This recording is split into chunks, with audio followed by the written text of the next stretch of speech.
It's really incredible when you stop and think about it for a second, just how fast things are advancing with these long context LLMs. Hmm. I mean, we're talking about models pulling out precise information from these massive documents, millions and millions of words long. Yeah, it's mind-boggling when you think about the scale of information they can handle, but that does make you wonder, are they really grasping it all? I mean, truly understanding and reasoning through it all, especially when the logic gets, really complicated across that whole vast context. Yeah, that's a key point. Finding a specific detail in this huge sea of text, Hmm. that's one thing. But then, what about when you need to make these deep, multi-step logical connections? Hmm. Connections that are spread throughout that entire document. Right, right. I mean, take something like the proof for Fermat's last theorem. That document, it's 88,000 tokens, Mm. layer upon layer of really dense logic. So you can't just pick out a few relevant sentences there. Exactly, and that's where a lot of our current methods for evaluating these long context LMs, they start to kind of fall short. They don't really push the boundaries, test the true reasoning complexity in these extended contexts. And that brings us to what we're diving into today, which is a brand new benchmark designed to tackle this head on. It's called GSM Infinity, and it's based on this paper titled GSM Infinity. How do your LLMs behave over infinitely increasing context length and reasoning complexity? The really cool thing about GSM Infinity is how the researchers got the idea for it. They were looking at how grade school level math problems, like those in the GSM AK dataset, can be represented visually as these things called computational graphs. And this gave them a really clever way to control both the problem's difficulty and how long that associated context becomes.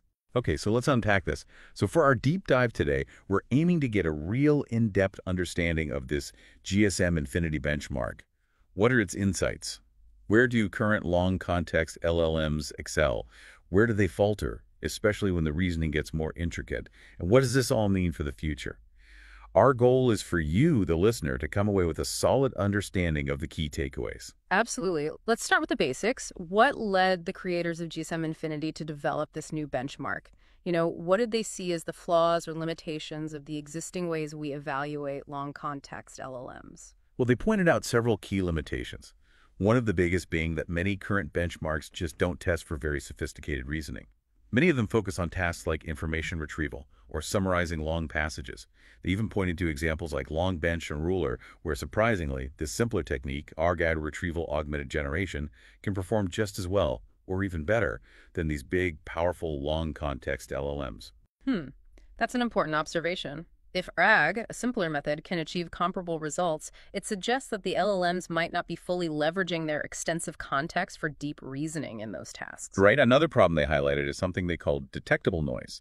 Some benchmarks try to make short tasks longer by just padding them with irrelevant filler text. Right. And they actually cited some recent work, Kuratov et al. Yeah. In 2024, and variable tracing experiments by C et al. Yeah. In 2024b as examples of this. The issue here is that a well-designed RAG system can easily filter out this meaningless noise and still do quite well. So the LLM might just be learning to bypass or ignore the irrelevant parts, not really being challenged to reason within a truly long and complex context. Exactly. And the third big limitation they found was just a lack of, high-quality, annotated, long-context reasoning examples. Building these data sets is a tough and time-consuming process, so there aren't many good options out there. They mentioned GSM-8K itself and Daphne Bench. Both have high complexity problems, but a limited number of overall examples. This makes it hard to really assess how well models perform across a wide range of difficulty levels. So GSM Infinity was designed with these limitations in mind. How did they go about addressing these challenges? What are the fundamental design principles behind GSM Infinity? Well, they had three core principles. First, they wanted to be able to control and scale the complexity of the reasoning required. Second, they wanted to include noise that's genuinely hard to distinguish from the information needed to solve the problem. And third, they wanted a system that could generate practically an endless stream of data for continuous evaluation. Ah, yes. Generating infinite data, very useful for long-term benchmarking efforts. But let's focus on the first two. How did they manage to create controllable complexity and that hard-to-distinguish noise? Here's where the idea of modeling math problems as computational graphs gets really interesting. They view solving a problem as this sequence of steps, each involving variables and operations or relationships between them.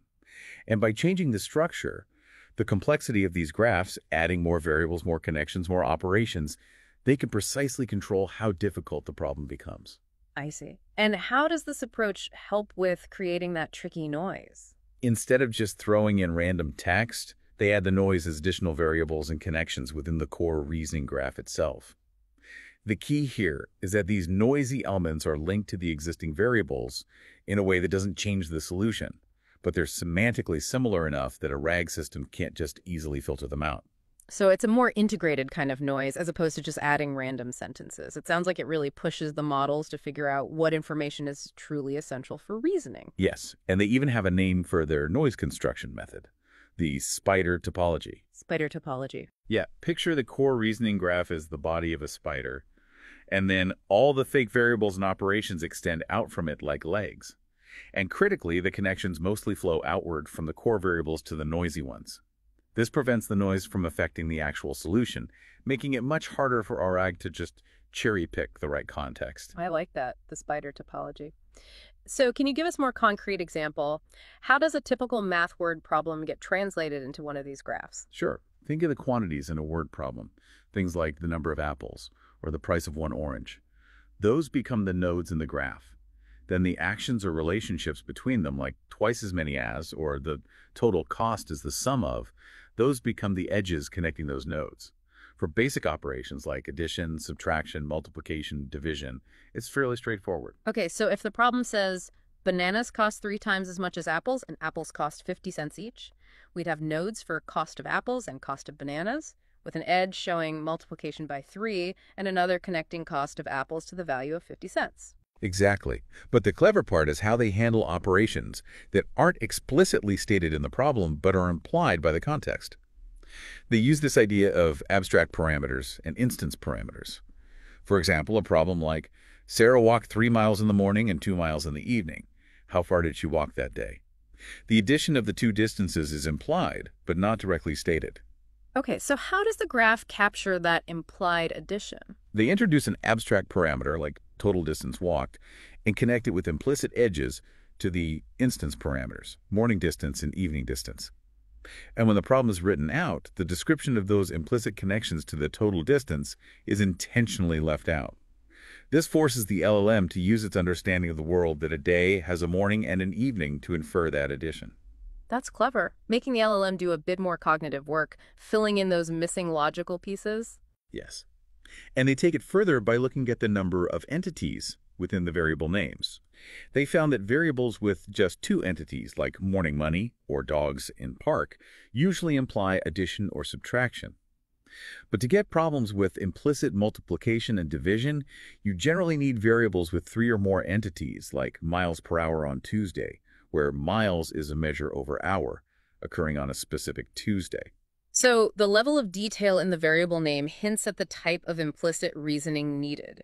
Okay, so how do they actually control the problem's overall reasoning complexity using these graphs? The complexity depends a lot on the graph structure and the number of operations.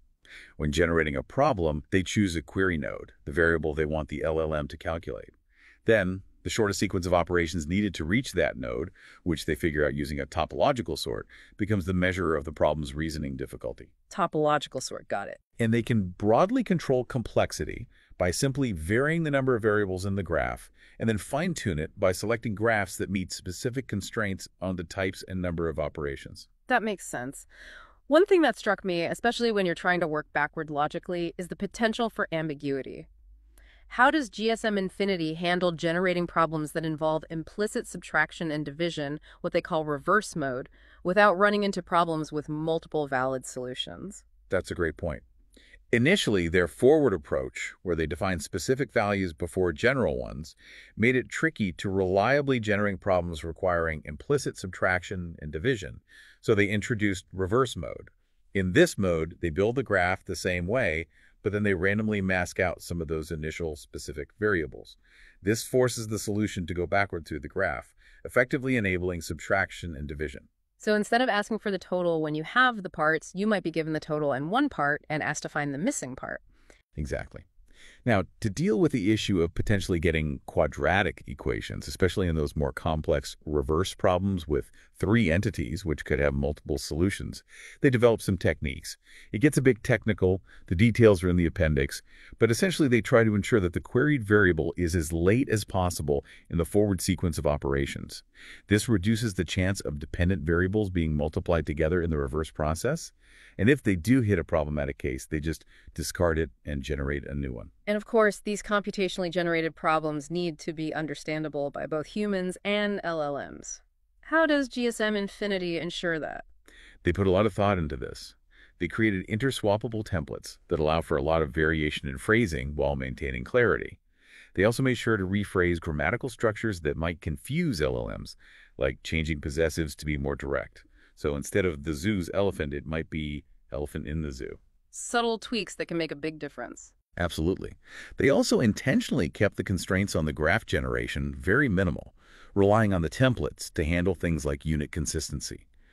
And to avoid LLMs relying on real-world knowledge, they avoided using specific locations, names, and festival names. You wouldn't want the model to get the answer right because it happens to know about a particular zoo, right? Right, you want to make sure it's actually reasoning through the problem. Exactly. They ended up using three main template categories: Children Animal Zoo, Teacher School District, and Awards Movies Festival. And they actually did a study, the results are in the appendix, showing that these templates all perform consistently. This suggests that the benchmark is capturing the reasoning challenge, not just specific language patterns. Okay, so with these principles and techniques, they built the GSM Infinity benchmark. Can you walk us through the structure of the benchmark itself? Sure. The benchmark has three main subsets based on reasoning complexity. First, the symbolic subset. These problems only involve explicit math operations, testing the LLM's ability to identify which variables can be calculated from a set of equations. So more about following instructions in basic calculations. Straightforward, got it. Then we have the medium subset. This allows for two-entity variables, bringing in those implicit addition and subtraction operations. And finally, the hard subset, which includes up to three-entity variables, introducing implicit multiplication and division. And they had to make a slight adjustment to what was initially planned as an easy subset, right? To avoid issues with overly lengthy solutions from the LLMs. That's right. What was originally the easy set with only explicit operations sometimes resulted in very long answers from the LLMs. So they refined it to become the symbolic set, where the task is to find all the drivable variables equal to a specific value. This makes it harder without needing more complex reasoning. And how do they measure and report the performance of the LLMs on these different sets? They use a metric called area under curve, or AUC, which gives a single score summarizing how well a model performs across a range of difficulties. It's calculated as the Riemann sum of the accuracy plotted against the number of operations needed to solve the problem. So it gives a good overall picture of how the model handles increasing complexity. They also included benchmarks for different context lengths, didn't they? Yes. They created sets with no added noise, then versions with 8,000, 16,000, and 32,000 tokens of context. They mentioned that going much beyond 32,000 became impractical due to the computational resources and cost needed to evaluate the larger models. Okay, so they put various LLMs through their paces with GSM Infinity. What were some of the key findings? How did these models behave as the reasoning got more complex and the context longer? Well, one of the most consistent findings was a sigmoid-shaped decline in performance, sometimes exponential, as the number of operations required increased. They even show examples with very high R-squared values, meaning that the sigmoid curve fit the data really well. So this suggests that there's a fairly predictable drop-off in accuracy as the problem requires more steps. That highlights a fundamental limitation then. As the chain of logical steps grows, the likelihood of the LLM making a mistake increases in a predictable way. Exactly. Another important finding was that generally, LLMs did worse on those reverse problems, the ones needing implicit subtraction or division, compared to forward problems. They specifically highlighted Mistral Large, showing a significant difference in AUC between the two types of problems. Now, there were some exceptions, like Jumbo 1.5 Large in certain cases, but this difference suggests that the way these models process information might have a natural bias towards more constructive, step-by-step thinking.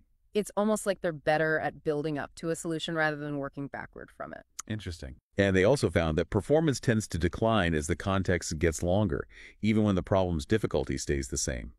Interestingly, longer contexts seem to cause a faster drop-off in performance as complexity increased. There's a whole appendix full of these performance decay curves for various models. So just giving the model more information, even if it's all relevant, doesn't always help and can actually become a hindrance as the reasoning gets more involved. So more information isn't always better. It's about how well the model can actually use that information. Exactly. They also looked at the impact of trying to boost performance by repeatedly sampling different answers from the LLM and picking the best one. What they found was that while this does improve performance, the gain is linear with the logarithm of the number of inference steps, but the computational cost grows exponentially. So you might get a small accuracy bump, but it costs a lot in terms of computing power. This really emphasizes the need for improvements in the models themselves, rather than just brute forcing it during inference. So it's not just about throwing more computing power at the problem, but about making the models themselves smarter. Right, and then there's the really interesting comparison they did between array systems and long context LLMs. They tested Llama 3.170B Instruct alongside a RAG system against three types of noise. Their carefully crafted GSM infinity noise, noise generated by another LLM, and just plain random noise. The results were fascinating. The RAG system actually outperformed the long context LLM when dealing with the LLM-generated and random noise. However, it completely failed to effectively filter out the specifically designed GSM infinity noise. Ah, so their noise construction method is working as intended. Exactly. It really shows that their approach is genuinely challenging for retrieval-based methods, which highlights a potential advantage of true long-context reasoning. Provided, of course, that those models can overcome the inherent complexity challenges. Right.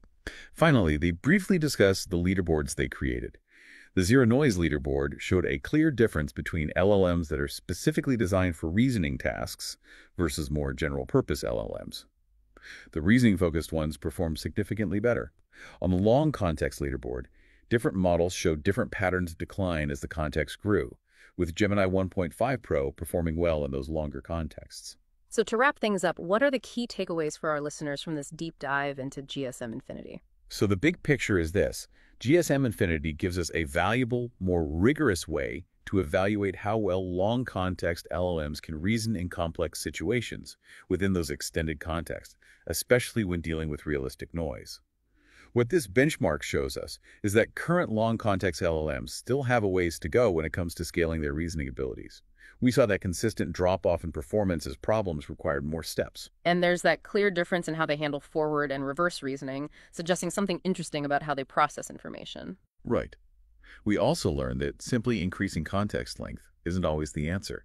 It can even hurt performance. Even sophisticated RA systems struggle with carefully crafted noise, highlighting the unique challenge GSM Infinity presents.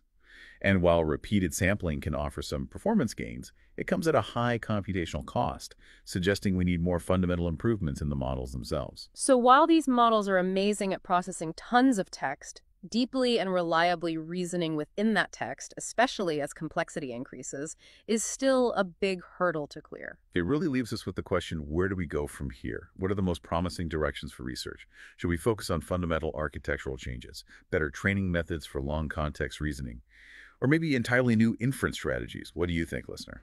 We highly encourage you to check out the paper itself, GSM Infinity. How do your LLMs behave over infinitely increasing context length and reasoning complexity? And also their GitHub and project website. There's a ton of extra data and analysis there to explore. It might just spark some new ideas for how to unlock the full potential of LLM reasoning in long contexts. It's definitely a fascinating area of research, and one we'll be keeping a close eye on. Until next time, keep exploring.